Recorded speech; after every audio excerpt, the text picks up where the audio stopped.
Bienvenue à Vie de foi. Quelle joie de vous avoir avec nous cette semaine. Nous allons étudier un sujet très intéressant et en fait, je suis vraiment content d'être là avec vous pour vous enseigner un sujet qui a changé ma vie et je suis certain que vous pouvez vivre une révolution dans votre vie si vous recevez vraiment la parole de Dieu en ce qui concerne vos pensées. Vous savez, je crois que la majorité des chrétiens ne réalisent pas à quel point leurs pensées déterminent leur vie. Et si on s'arrête, on examine notre vie aujourd'hui et on se dit, est-ce que je suis heureux là où j'en suis? Bien, en fait, vos pensées sont à l'origine de ce que vous vivez aujourd'hui. Donc, je veux vraiment vous encourager au tout début de cette semaine, relâchez votre foi pour recevoir des révélations qui vont changer le parcours de votre vie. Et en fait, Dieu a établi des lois spirituelles. Dieu a établi des lois spirituelles et si nous les ignorons, on ne peut pas bénéficier en fait de ces lois-là et on va les vivre quand même. Il y a des gens qui ne sont pas sauvés, qui ne sont pas nés de nouveau, pas chrétiens, et ils vont découvrir dans la parole de Dieu des lois spirituelles qui sont là, ils vont les appliquer et ces lois vont fonctionner dans leur vie. Et nous, les enfants de Dieu, souvent, on n'a pas considéré vraiment que ces lois étaient pour nous. On n'a pas discerné qu'il y avait des lois spirituelles même. Donc, on est là, on lit notre Bible, on pense qu'on peut penser de n'importe quelle façon. Et puis, finalement, on se retrouve avec toutes sortes de situations qu'on ne désire pas vivre. Et pourtant, Dieu a vraiment placé dans sa parole tout ce dont nous avons besoin pour être heureux dans la vie, pour réussir selon le plan de Dieu sur notre vie. Vraiment, cette semaine va vraiment vous aider, j'en suis convaincu. Et je crois que c'est l'heure pour nous de découvrir ces lois spirituelles. Donc, cette semaine, changez vos pensées pour révolutionner votre vie. Je crois que c'est possible. Aujourd'hui, si vous êtes là et vous vous dites, il y a des choses dans ma vie que je n'aimerais pas vivre, en fait, toute ma vie. J'aimerais ça que certaines choses changent. Bien, cette série est pour vous. Je vais vous enseigner vraiment des vérités. Et en même temps, j'aimerais ça vous dire, quand je vous parle des lois spirituelles, je ne me réfère pas à la loi mosaïque. Des fois, les gens peuvent penser que je me réfère à l'ancienne loi ou à l'ancienne alliance. Donc, je suis en train de vous parler de principes spirituels, des lois spirituelles.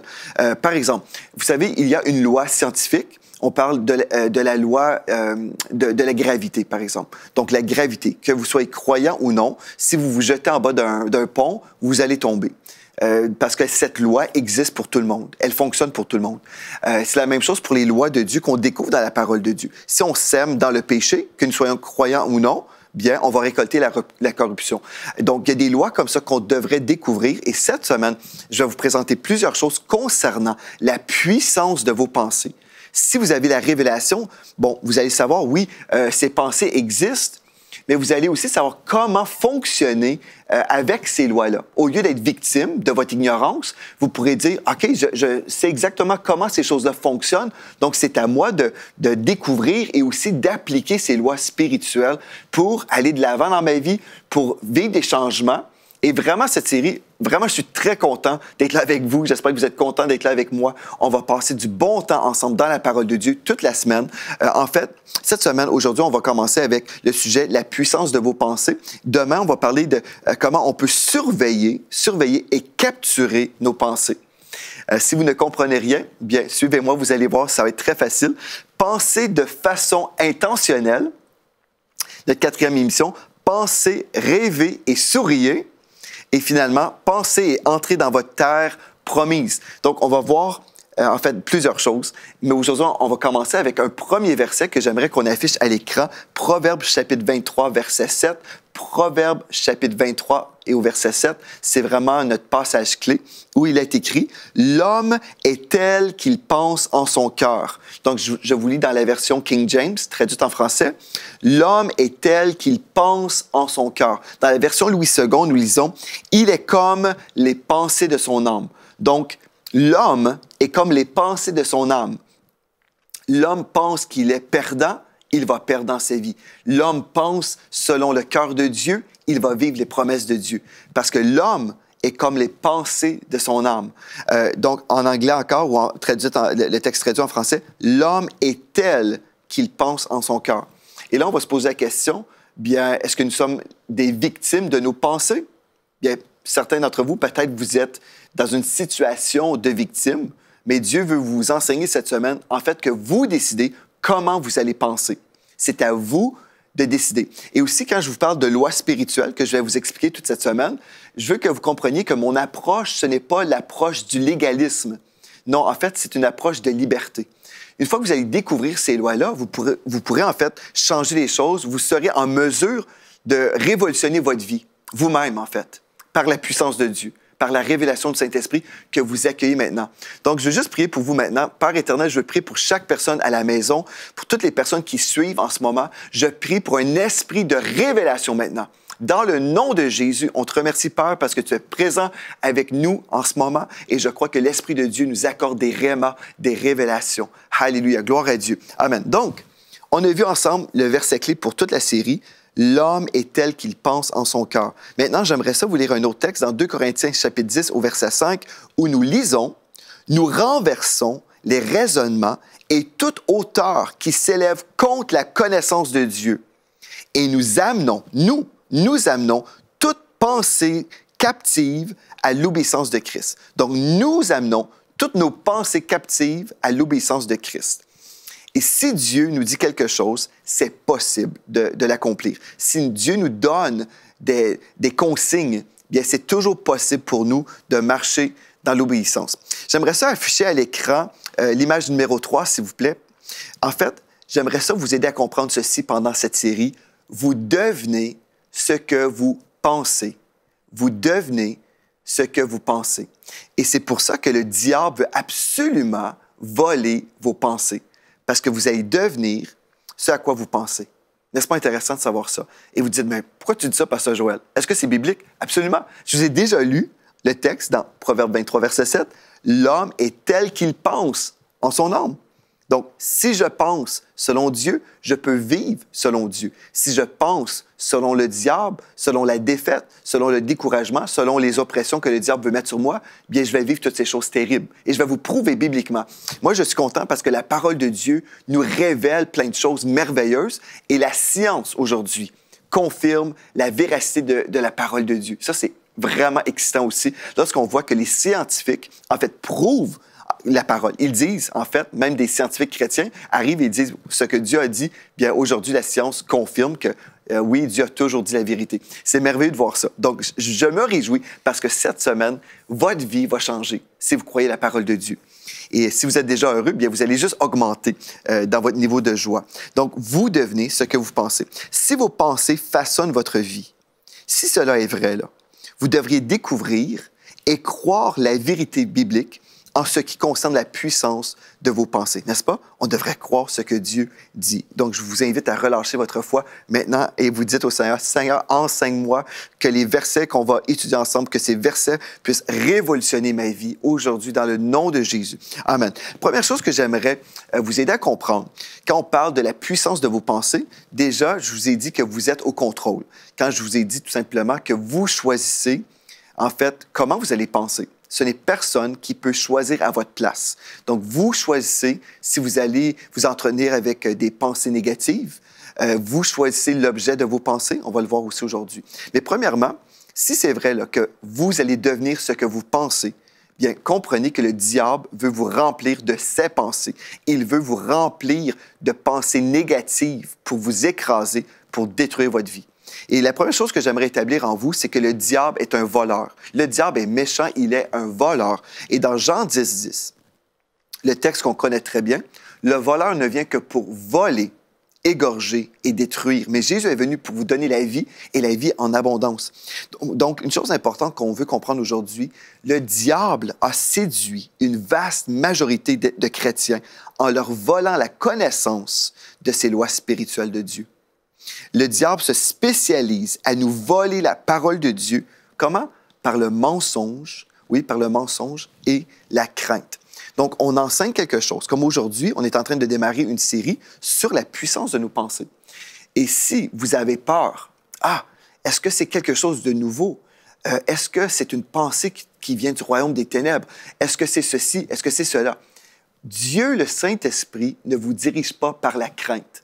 Le Saint-Esprit ne nous dirige pas dans la crainte, il nous dirige dans la paix et dans la joie. Et le Saint-Esprit nous habite et c'est merveilleux parce qu'on peut grandir dans les voies de Dieu. Mais Satan veut toujours vous voler.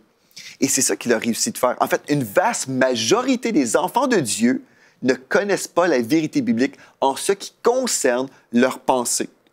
La preuve, c'est ce que nous voyons aujourd'hui.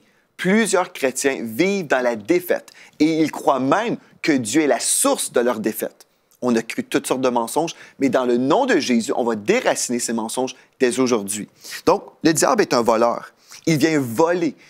Il vient voler votre héritage. Il vient voler, en fait, la connaissance biblique pour vous empêcher de recevoir la révélation. Et aussi, il vient voler des identités. Au lieu d'être le chrétien victorieux, vous êtes un chrétien, peut-être, avec une croyance que vous avez telle étiquette de pécheur sur votre vie. Vous savez, il y a des chrétiens qui se disent « Bien, moi, je vais être un alcoolique toute ma vie. Je crois que je suis un alcoolique. Je le déclare de ma bouche. Je pense que je suis un alcoolique. Et il demeure un alcoolique. » Ou ils croient « Je suis tel type de pécheur. » Ils ont cru ce mensonge-là et ils pensent comme ça et ils vivent le mensonge. C'est malheureux, mais tout ça doit arrêter aujourd'hui. Est-ce que vous êtes d'accord que vous allez entrer pleinement dans votre héritage? Vous allez arriver à un point où vous allez pouvoir penser comme Dieu pense. C'est ça qui est super puissant. Donc, la première chose, le diable est un voleur. Est-ce que vous êtes d'accord avec moi? Vous pouvez dire Amen. Moi, je pense une chose très importante qu'on doit faire aujourd'hui, pendant cette série. Quand vous êtes d'accord, que vous soyez tout seul ou avec des personnes en ce moment, vous êtes en train de visionner cette émission, dites Amen chez vous. Vous savez, les scientifiques disent que lorsque nous participons, nous enregistrons, nous assimilons 40% plus du contenu de ce que nous entendons. N'est-ce pas intéressant, ça? Donc, quand vous êtes vous êtes Amen, en fait, vous êtes en train d'enregistrer encore plus. 40% de tout ce que je dis en ce moment, vous allez le retenir. Ça, c'est prouvé scientifiquement. Donc, ça, c'est super intéressant. Donc, êtes-vous d'accord que le diable est un voleur? Si vous êtes d'accord, dites un Amen à la maison. Amen. Le diable est un voleur. Est-ce que vous voulez rester comme vous êtes aujourd'hui? Est-ce que vous voulez que le diable continue à vous voler? J'espère que vous allez dire non. Donc, le diable est un menteur aussi. Il est un voleur et il est un menteur.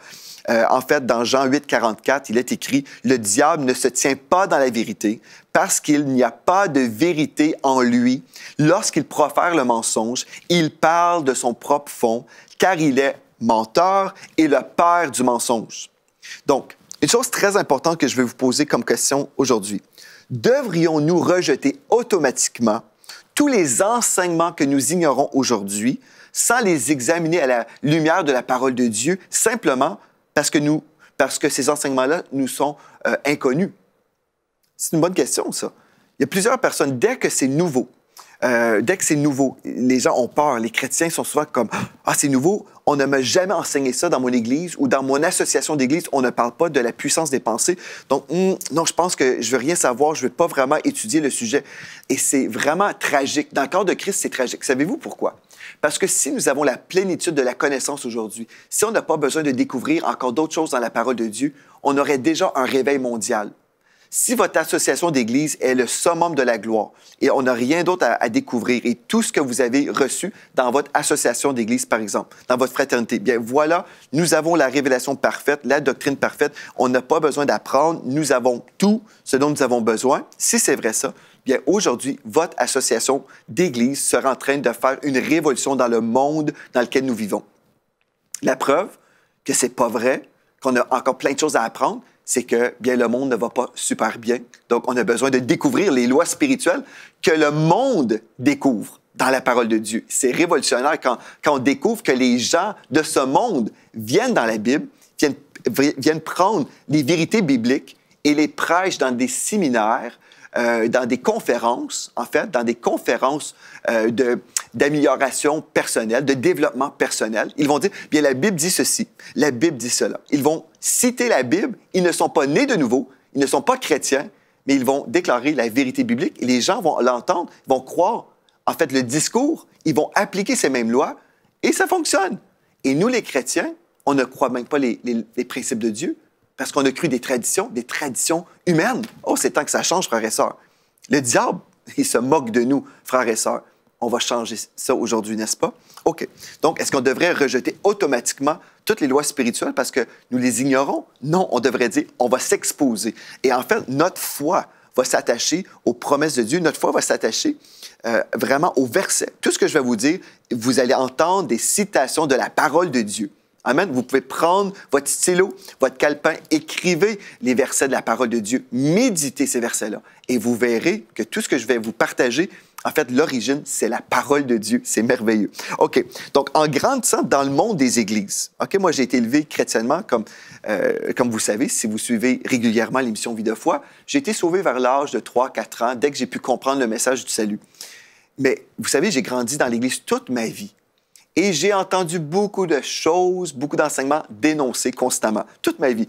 Pas nécessairement dans mon Église, mais juste dans le monde chrétien. J'ai entendu parler contre le message de la foi, contre la guérison divine, contre la confession des promesses de Dieu, contre la provision financière, contre la puissance de nos pensées renouvelées. J'ai entendu prêcher contre toutes ces choses-là. Et pourtant, aujourd'hui, je vais vous enseigner sur la puissance des pensées renouvelées. Je vais vous enseigner des choses que j'ai reçues par révélation en étudiant la parole de Dieu pour moi-même.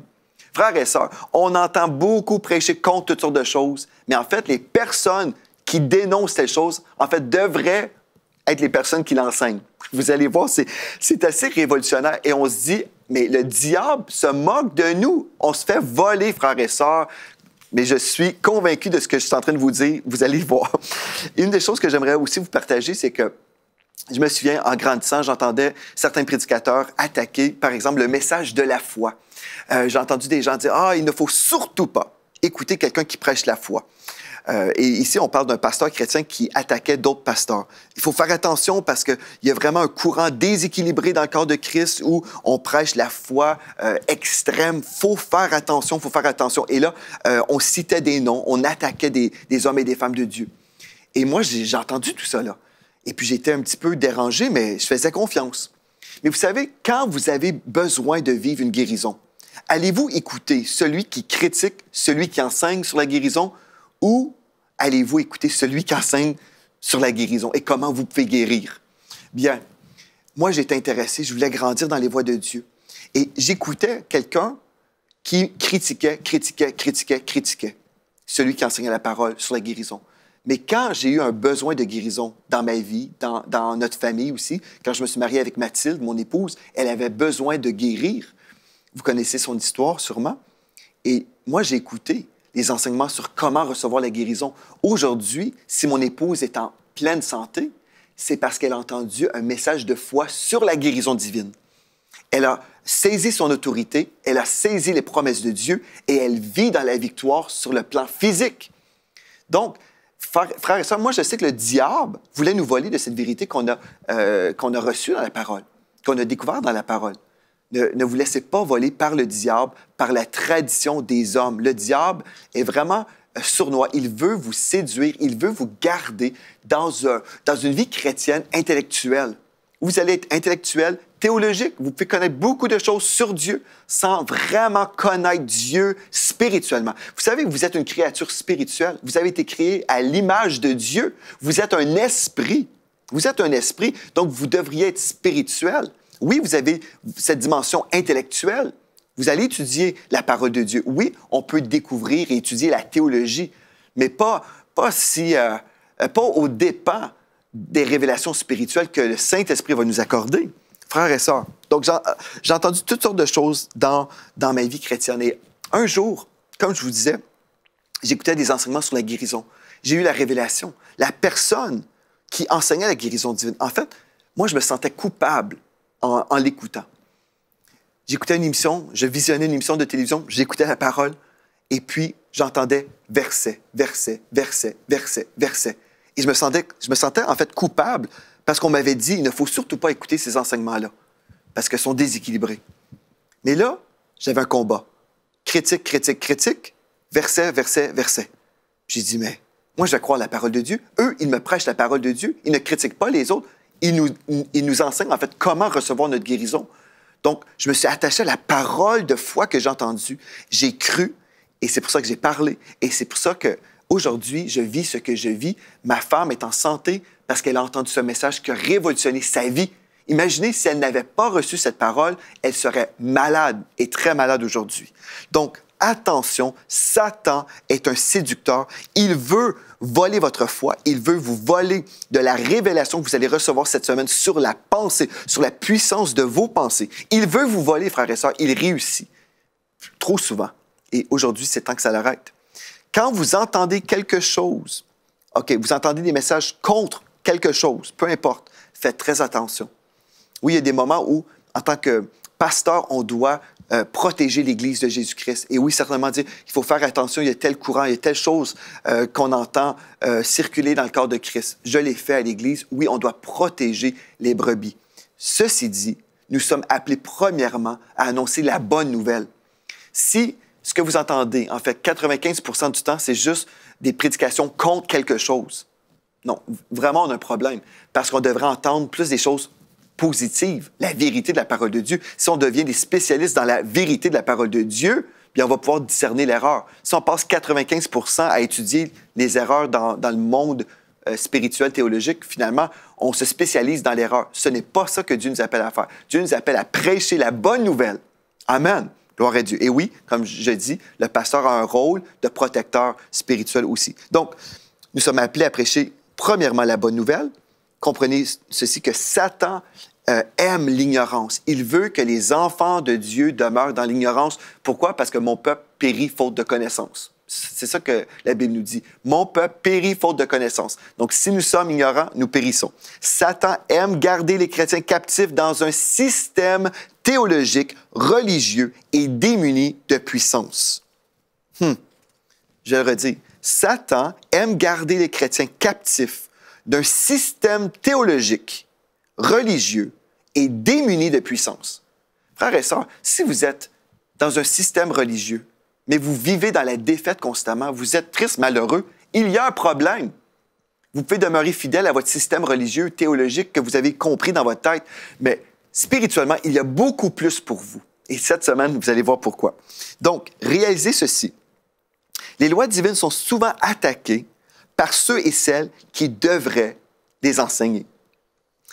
Ensuite, les perdus découvrent les lois spirituelles dans la parole de Dieu, les enseignent et les appliquent, tout comme on peut découvrir que la loi de la gravité fonctionne. Donc, l'ultime séduction, frères et sœurs, l'ultime séduction, c'est lorsque les chrétiens s'opposent, ensuite, aux mêmes lois spirituelles, s'imaginant à tort que leur origine est diabolique. Donc, les chrétiens n'ont pas découvert les vérités bibliques, c'est plutôt les gens du monde qui sont venus chercher les principes bibliques. Et là, nous, les enfants de Dieu, on s'imagine à tort que l'enseignement est diabolique. On est là, mais là, tu vois, telle personne enseigne ça, et puis dans l'Église, on enseigne la même chose. En fait, on est en fait vraiment séduit. C'est l'ultime séduction. Quand on se fait voler, puis après, on rejette notre vérité qui est à nous, en fait. On rejette tout ça parce que quelqu'un du monde est venu nous voler. Satan se moque de nous. Son royaume a simplement volé et imité ce qui venait de Dieu. Frères et sœurs, réveillons-nous. Amen. Et aussi une chose qu'on devrait remarquer dans la parole, dans Daniel chapitre 12 au verset 4, il est écrit en fait que dans les temps de la fin, la connaissance augmentera. Oui, il va y avoir une augmentation de révélation, de connaissance. Et on peut voir à tous les niveaux. Certainement, dans l'eschatologie, ce texte-là concerne certainement l'eschatologie, l'étude des temps de la fin. Ça, c'est absolument vrai. Mais en général, si vous voyez, depuis l'an 1800, notre société a beaucoup évolué. Il y a eu beaucoup de connaissances. On a découvert l'électricité et puis même, voilà, les gens peuvent circuler partout dans le monde et même au-delà de cette planète. On a les rockets, c'est tout ce que vous voyez. Donc, si la connaissance a augmenté, spirituellement, est-ce que nous avons aussi évolué? Est-ce que nous avons grandi dans la révélation? Ou sommes-nous satisfaits d'une révélation de 1910? Ah, bien voilà ce que nos pères ont cru et on n'avance pas. Nous, on est là et c'est là où on va demeurer. Puis on se fait voler, encore une fois, si on est comme ça, si on est fermé, si on est barré, si on est limité par la religion. Vous savez, si vous êtes comme ça aujourd'hui, puis vous avez peur de découvrir ce que la parole de Dieu dit sur les pensées, sur la puissance de vos pensées, demandez vraiment au Seigneur de vous libérer d'un esprit, un esprit religieux, un esprit de crainte. Parce que Dieu ne vous a pas donné un esprit de timidité ou de crainte ou de peur, mais de force, d'amour et de sagesse. Alléluia. Gloire à Dieu. Et c'est ça que vous allez recevoir dans le nom de Jésus si vous êtes ouvert à l'Esprit de Dieu. Donc, j'aimerais ça qu'on remette à l'écran numéro 3, s'il vous plaît, l'image numéro 3. Vous devenez ce que vous pensez. Vous devenez ce que vous pensez. Donc, OK, on peut maintenant aller dans la parole de Dieu, dans Philippiens, chapitre 4, verset 8. Si c'est vrai, ça, est-ce que Dieu nous dit comment penser? Oui, Dieu nous dit exactement comment penser. Écoutez bien ceci. J'aimerais ça, on peut aller à l'image numéro 4 maintenant. Philippiens, chapitre 4, et au verset 8, il est écrit, « Au reste, frères, que tout ce qui est vrai, tout ce qui est honorable, tout ce qui est juste, tout ce qui est pur, tout ce qui est aimable, tout ce qui mérite l'approbation, ce qui est vertueux et digne de louange, soit l'objet de vos pensées. » OK. Bon, remarquez bien. Au reste, frères. Ici, on sait que l'apôtre Paul parlait aux frères et aux sœurs. Il disait, voici comment vous devez penser. Ces choses-là qu'on vient d'énumérer doivent être l'objet de vos pensées. Qui peut choisir de penser la vérité? Bon, premièrement, au reste, frères, que tout ce qui est vrai. Qu'est-ce qui est vrai? La parole de Dieu. Je devrais découvrir les vérités bibliques et penser comme Dieu, m'accorder avec la pensée de Dieu. Imaginez, au reste, frère, que tout ce qui est vrai, ce qui est honorable. Si je médite sur la vérité, je vais marcher selon la vérité. Si je médite aux choses honorables de la parole, je vais marcher dans l'honneur et je vais être moi-même honoré. Si je marche ou je médite sur la justice de Dieu, je pense selon la justice de Dieu, je vais marcher dans la justice de Dieu. L'homme est comme les pensées de son âme. Si j'étudie tout cela, je médite constamment selon Dieu, je vais vivre selon Dieu. Je vais devenir ce que je pense. Je vais devenir un chrétien qui marche dans la vérité biblique. Je vais devenir un chrétien qui va marcher dans l'honneur, qui va marcher dans la justice, qui va marcher dans la pureté. Je vais être aimable. Je vais mériter l'approbation moi-même. Je vais être vertueux. Je vais être digne de louange. Les gens vont voir ma vie et vont dire « Ah, wow, c'est merveilleux ce que cette personne-là fait. » Pourquoi? Parce que l'objet de mes pensées, c'est biblique. L'objet de mes pensées, c'est la vérité de la parole de Dieu. Frères et sœurs, je veux vous encourager cette semaine. Oh, c'est tellement bon d'être ensemble. C'est bon d'avoir la parole de Dieu. Êtes-vous prêt vraiment à vivre cette révolution dans votre vie? Votre vie est sur le point d'être transformée, d'être révolutionnée par la vérité de la parole de Dieu. Aujourd'hui, je veux vous encourager. Chassez toute pensée du royaume des ténèbres, les pensées d'inquiétude, les pensées de mort, les pensées de manque.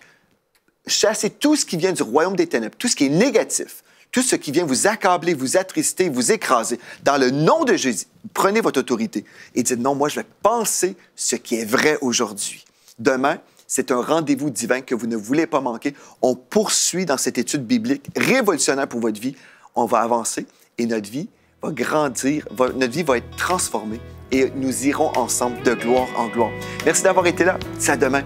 Soyez richement bénis.